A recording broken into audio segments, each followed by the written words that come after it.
Je suis vraiment très heureuse de vous retrouver pour cette semaine de lecture biblique. Je vous propose d'aller à la rencontre de l'apôtre Paul. Et comme c'est un peu complexe, je vous propose de le faire en deux temps. Un premier temps ce mois-ci, et nous aborderons Paul à travers la lecture de la lettre aux Galates. Et ensuite, le mois prochain, nous aborderons Paul à travers la lecture de la lettre aux Éphésiens. J'ai choisi ces deux petites lettres parce qu'elles sont justement brèves, et certainement pas d'ailleurs petites par leur contenu. Elles sont brèves et finalement, je pense que c'est une bonne porte d'entrée à la pensée de Paul, bien plus que la lettre aux Romains qui est quand même très complexe ou que les deux lettres aux Corinthiens. Mais j'espère qu'une fois que vous aurez entendu ce que nous aurons partagé, eh bien vous aurez envie de vous plonger dans toutes les lettres de Paul. On pourrait dire d'ailleurs qu'au commencement était la lettre, parce que les textes les plus anciens du Nouveau Testament sont bien les textes de Paul. En effet, Paul écrit avant les évangiles, probablement début des années 50, et puis cela s'espace sur une dizaine d'années, une quinzaine d'années, et ensuite il y a certainement les lettres de ses disciples. Ainsi, a priori, la lettre aux Galates a été écrite, ou tout du moins dictée à un scribe par Paul, et il l'envoie aux habitants de Galatie.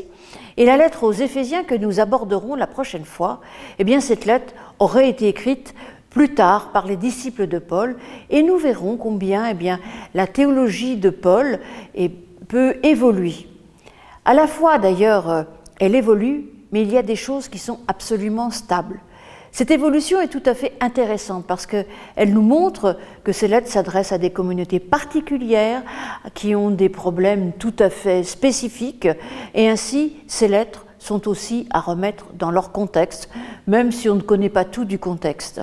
C'est important parce que cette remise en contexte, le fait que ce soit un discours contextuel, eh bien, fait que nous sommes amenés à interpréter et à justement comprendre la profondeur, la dimension universelle et intemporelle du message de Paul et laisser peut-être de côté certains aspects plus contextuels.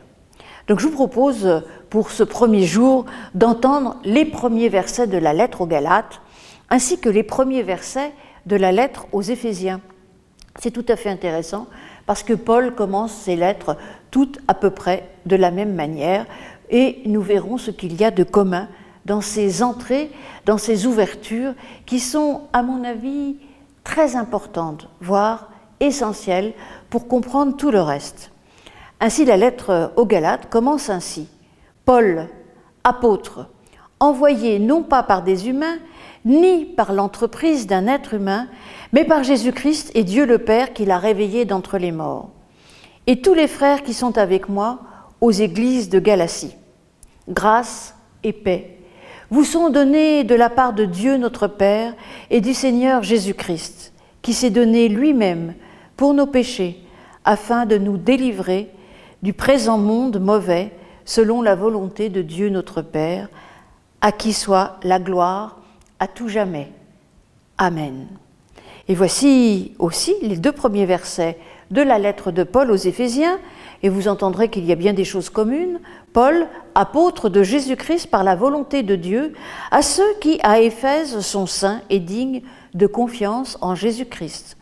Grâce et paix vous sont données de la part de Dieu notre Père et du Seigneur Jésus-Christ. Ainsi, on entend l'importance que Paul met à se présenter comme apôtre, c'est-à-dire envoyé.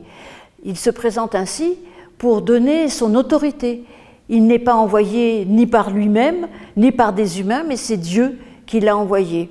Dieu qui s'est manifesté à lui par la personne de Jésus-Christ, et ça nous verrons demain comment Jésus-Christ se manifeste à Paul.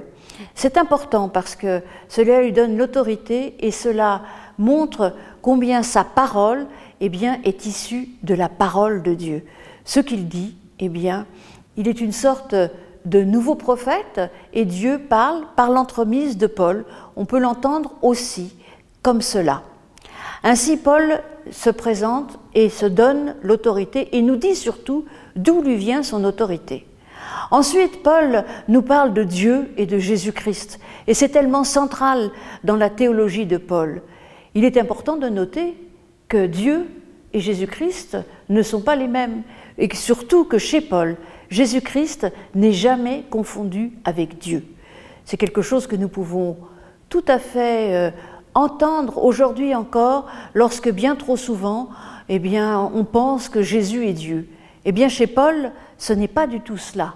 Et nous verrons au cours de nos lectures ce qui est le Christ plutôt d'ailleurs, qui est ce Christ qui nous a rachetés de nos péchés, comme il le dit, et nous verrons toute l'importance que peut avoir la croix et la résurrection pour Paul. Ensuite, il commence toujours par « la grâce et la paix vous sont données ou de la part de Dieu, notre Père, et de Jésus-Christ, notre Seigneur. » La grâce et la paix.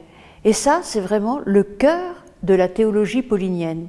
Je dirais peut-être le cœur de la théologie biblique, mais en tout cas celui qui l'a le mieux interprété, mis en récit, ou plutôt mis en discours, c'est bien Paul.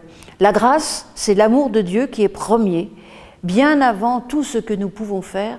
Et la paix, eh bien la paix, elle est issue de cette grâce, de cet amour, cette paix aussi que nous trouvons parce que nous sommes libérés du fait d'avoir à nous justifier en permanence. Parce que la théologie de Paul, c'est bien cela. C'est une théologie qui s'oppose à nos auto-justifications et qui nous dit que quoi que nous fassions, nous n'arrivons jamais à faire suffisamment pour être justifiés ou être justes devant Dieu. Dieu seul peut nous donner, justement, nous faire justice. Et ça, c'est vraiment le cœur de la théologie de Paul. Cette justice, cette paix que Dieu nous offre par son amour, eh bien fait que nous sommes libérés et que grâce à lui, nous pouvons aller de l'avant et savoir que, eh bien, quoi que nous fassions, Dieu nous aime inconditionnellement. Bien évidemment, nous verrons avec Paul qu'il ne faut pas faire n'importe quoi, mais que cet amour premier de Dieu, eh bien, nous donne une force, un élan qui change tout dans notre existence. Et demain, donc, nous verrons ce qu'il en est pour Paul et nous parlerons de sa conversion. À demain.